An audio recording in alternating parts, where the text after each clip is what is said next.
ze parsy ny vahoaka malagasy ny tokony miara-miombona manao ny fitakiana.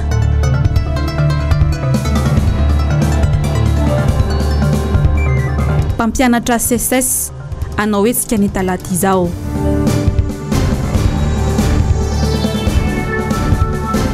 Barea Madagasikara namiratra tamin'ny lalaon'ny onany tamin'ny Niger omaly.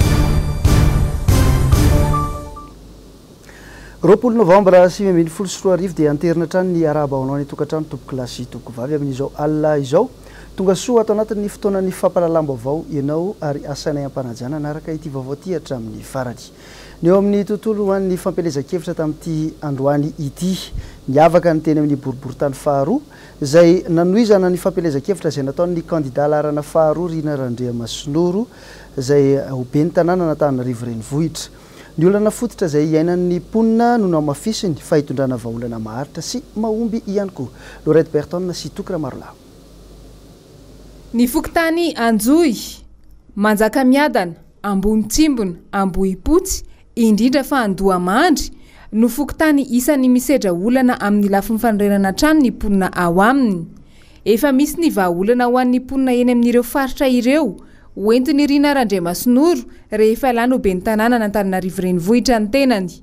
No amafisiny fa tsy hanala velively ny ponina eo amin'ny taniny izy fa hifampiresahana kosa ny vahaolana izay aroso satria fampandrosoana ho an'ny rehetra tsy hankanavaka ny tanjony. Manantsika partenaire technique financier rehetrarehetra eo ary misy ny commune afaka anao jumelage amintsika zany hoe afaka anao zavatra ngeza be rehefa lany ka ny any an-tanako tsotra ihany ngava mifidy amin'ny 27 novembre aza miala amin'ny numéro 2 fa za tena vonina ampandroso amin'izay heliko sy izay fahalalana kely sy fahaizana nomen'Andriamanitra anao. Ny tao anatin'ny boriboritany faharoa moa no namarana ny Rina Randriamasinoro ny hetsika ho an'ity alarobia 20 volana novambra ity tato anatin'ny fotoana ny fampelezan-kevitra. Ny eo amin'izay fiatrehana ny fifidianana ho ben'ny tanàna sy mpanolo-tsaina izay atao amin'ny 17 novambra ho avy izao na amin'ny herin'ny androany izay dia nampiakapeo androany ny antoko FMDD na ny faneva ny Madagasikara ho an'ny fampandrosoana sy ny demokrasia sy teo ihany koa ny KMFB na ny komity miaro ny fiainam-bahoaka izay mivorona ao anatin'ny RMDM na ny rodoben'ny mpanohatra eto Madagasikara ho an'ny demokrasia eto Madagasikara. Ny alabato sy izay mety ho firaisana tsy kombakomba ny seny no nitsindrina izy ireo tao anatin'izany valandresaka izany. Deo rahantsika ny rindra tsara ny tahiry ny aina sy Ravo Razafy Mahinina. Amin'izay ny fanaovana tsinotsinona ny mpifidy mazava be ny fisian'ny alabato eto amin'ny tany sy ny fanjakana nandritra ireo fifidianana roa efa natao hoy avy amin'ny antoko FMDD na ny faneva ny Madagasikara ho an'ny fampandrosoana sy ny demokrasia. Tsy misy anankian'izany alabato zany intsony eo na manarakinina io na manara-penitra io na manarakinina ny alatra tao ao dia tsisy anankian'izany intsony eto satria aok'izay fifidianana gabraraka fa fifidianana mainka avy any fotony io ka aleo angarahara fifidianana eto firenena.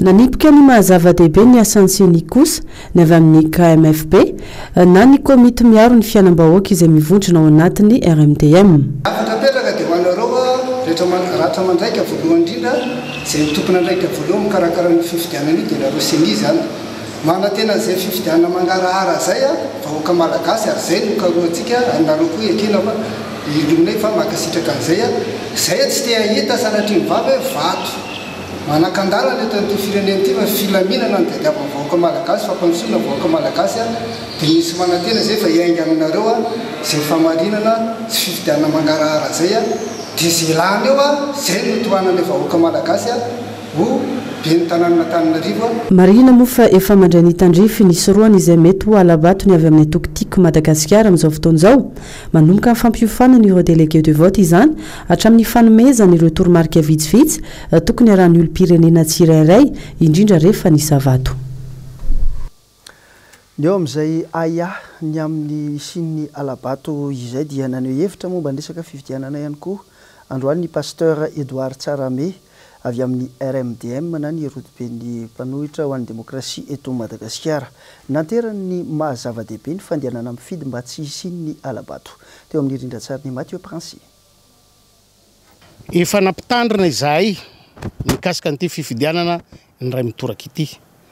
Raha ity fifidianana indray mitoraka ity ry mpikarakara fifidianana isa-tsokajy any amin'ny fokotany ka mandra-pahatonga any amin'ny senifoibe mbola ahitana tsy fanjarin-javatra eto amin'ny tany sy ny firenena dia miala tsiny miala fondro izahay fa tsy hanaiky an'izany na amin'ny fomba ahoana na amin'ny fomba ahoana no atao eto amin'ity tanindrazantsika ty tsy hanaiky izahay satria efa betsaka an'izay nandeferana lasa fomba fanaony ny alatry lasa fomba fanaony tsy fanaran-dalany lasa fomba fanaony ny tandrametaka amin'ny zavatra tao ka izay ve no taratry ny firenena ty amin'izao fitondrana mpanjakana zao sanatria tsy sanaiky an'izany faharoa fahatelon'izay manentana ny rehetra ifidy satria hitatsika fa ambany loatra le tahany fandraisana anjarany mpifidy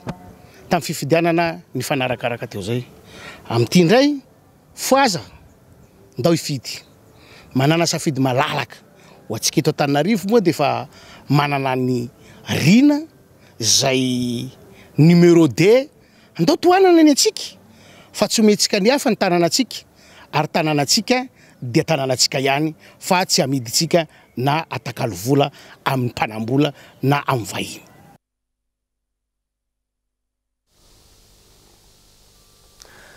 Naneo hevitra ihany koa androany teo anivon'ny vote na ny vondron'olon-tsotra fa anoana tsy misy fepetra ny candidat Rina Randriamasinoro izay mitondra ny laharana faharoa amin'ity fifidianana oben'ny tanàna ity noho ny fandaharan'asany izay mipetrapetraka sy matipaika ihany koa fanadihadiana vetrany. Tsy misy fepetra ny fanoana ny fikambanana VOD na ny vondron'olon-tsotra ny candidat laharana faharoa Rina Randriamasinoro resy lahatra ireo mpikambana fa candidat tsy mampanao fanantenana pokaty ary afaka hitondra fanovana ho an'ny tanàna Rina Randriamasinoro. Tanora manjay anjaikitra no avy ny firenena ka eo mahatonga ny resy lahatra hoe io candidat Rina Randriamasinoro vidio be ny tanàna na Antananarivo renivohitra hita ary tsy azontsika lavina fa tena manjay anjaikitra tokoa izy tsy mampana tena zavatra tsy misy fa dia miaina amin'ny zavatra hoe fanaraka amin'ny farim-piainantsika eto Antananarivo. Taratra ho antsika tanora Rina Randriamasinoro ary resiny andraikitsika manainga antsika tanora ny VOD ifidy Andrina numéro 2 matorana tolotra dia itokisana ary eto koa izahay dia miteny hoe anisan'ny navita na nanodina an'izany hoe fitantanandrara tao anivon'ny komina Antananarivo renivohitra zany ka manamafy izahay manao antso avy izahay hoe tsy hadisy fanantenana antsika Rina Randriamasinoro noho izany rehetrarehetra izany dia manainga antsika rehetrarehetra hisafidy ny numéro 2 na laharana faharoa fa Rina ihany no mpanangana sy mpanorona ary fanantenana ny amin'ny fampandrosoana amin'ny fahaiza-manao sy fahaiza-mitantana izay izy tokana no manatraikefa ary samy rehare fanabeazana fototra amin'ny alalan'ireo fahatraikefa nananany amin'ny soatoavina mamalagasy. Fikambanana maro no efa nanao fanambarana nohana ny Rina Randriamasinoro ary androtsaka ny laharana faharoa ny 7 Novambra izao. Tanisaina amin'izany ireo fikambanany tanora ny mpivarotra teny amin'ny 17 hektara sy ny manodidina ny fikambanan'ireo koty mipetraka eto Antananarivo sy ny maro hafa.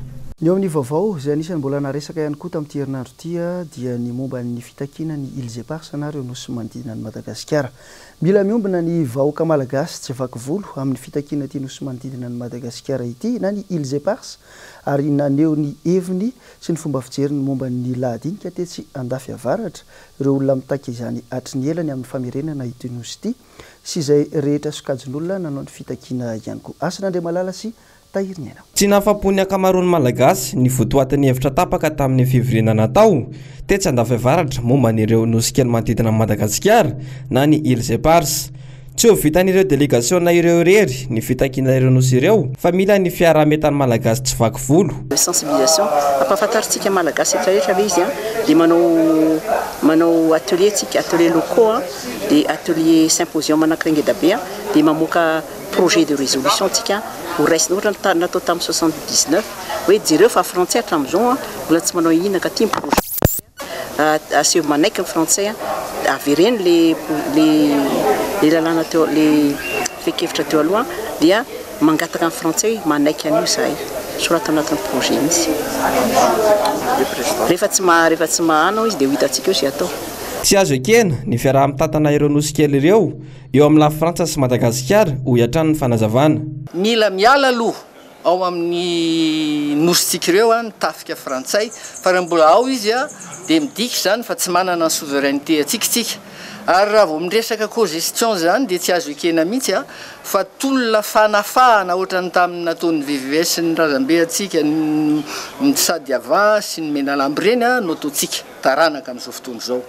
Mila fahafahana tanteraka Madagasikara fa tsy ho zanahany eto mandrakizay. Ka raha ohatra sanatry ny vava hoa ny filoha anankiroa mbola mieritreritra ianao an'izany cogestion zany, haute trahison zany tompoko, mamadika fireneny zany, tsy anaiky an'izany ny vahoaka malagasy ary milaza hoe ho avy ny manetsabe mbola ho avy. Top fotsiny nometsika dia miainga koa ny malagasy rehetra any ampitany hoe amin'izao fotoana izao ary dia miara-midiny tsika anapirofo fa ny Madagasikara ny nosy.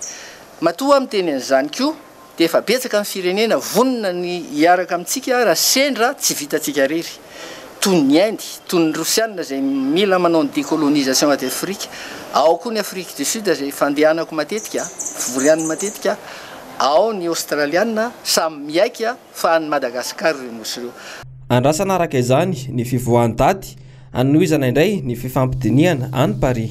Efa miresaka an'izay fitakiana izay ihany isika dia anao hetsika lehibe ny Ankatso ihany koa amin'ny talata ho avy izao ireo mpampianatra mpikaroka sy mpikaroka mpampianatra. Hita fa mivantana amin'ireo mpianatra izy ireo amin'ny fotoana io ary nampiantso ny mpanao gazety moa dia vovonana ity tamin'ity androany ity ny ilazany ny akony tamin'ny fihaonana tamin'ny minisitra tompon'andraikitra misahana an'izay. Dia arahantsika ny fanadihadiana. Tsy nafapo ny mpampianatra mpikaroka sy ny mpikaroka mpampianatra ny dinika ny fanaovany tamin'ny ministera tompon'andraikitra omaly. Nilaza ireto mpampianatra ireto fa tsy araka ny eritreretana azy ny fisotro ny resaka no tanterahina omaly ariva.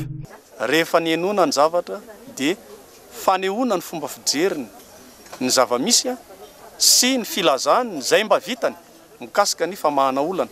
Kanefa ny zavatra tsapa tamin'ireny zany dia tsy vahaolana ny nataony fa vao maika aza karazana fanampim-pona sy fanohintohinana ny fahalalan'ny mpampianatra mpikaroka sy ny mpikaroka mpampianatra izay manatanteraka etsika amin'ny fitakiana ara-dalàna izay ataony amin'ny alalan'ny tolona izay atao. Mety afara amin'ny taona fotsy ity taom-pianarana ity raha toa ka tsy misy mihitsy ny vahaolana avy amin'ny mitondra fanjakana.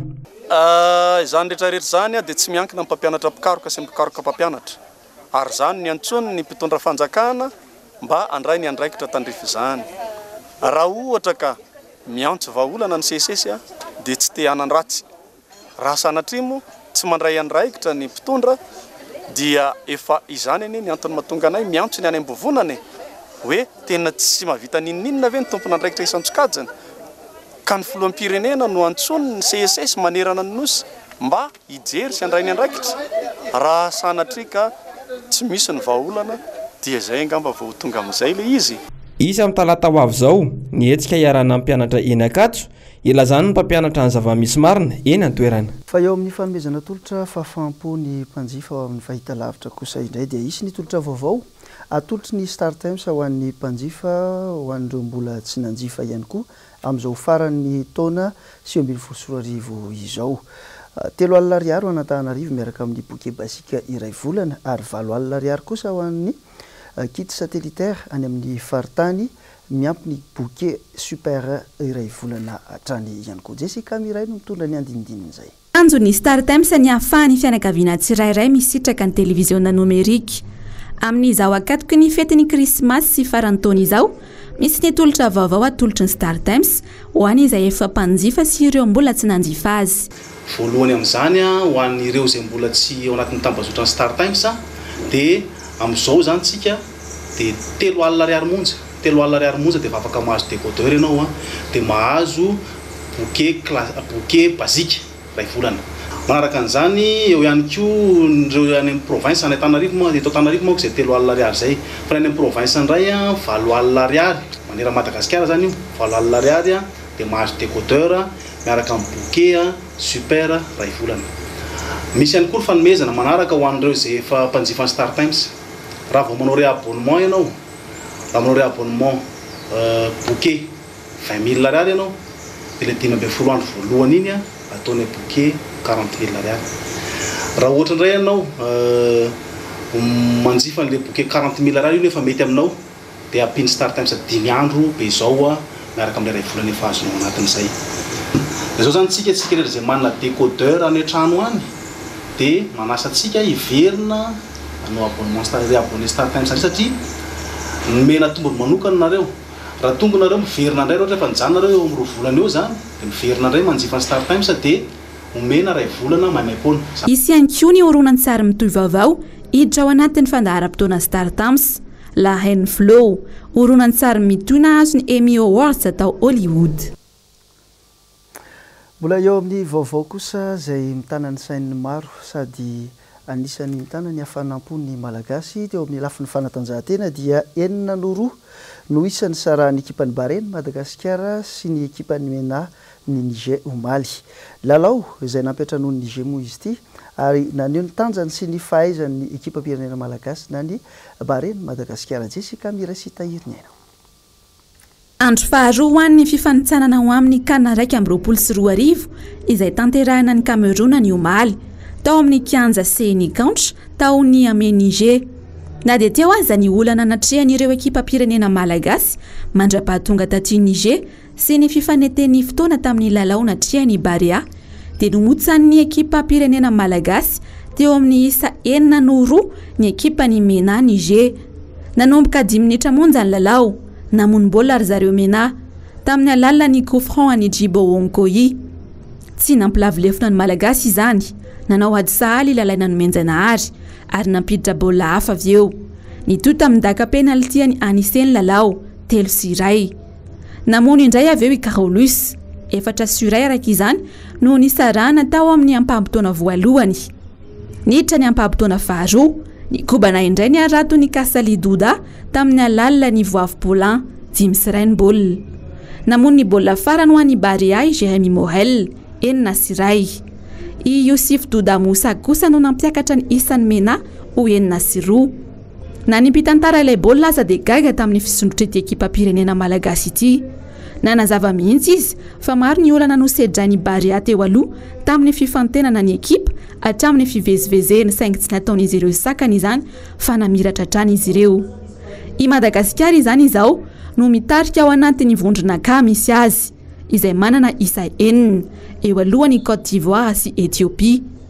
Amin'ny faraiky amin'ny 30 ny volana Aogositra amin'ny taona ho avy indray ny lalao antsika manaraka izay ionantsika amin'ny Côte d'Ivoire tanterahina ny Côte d'Ivoire.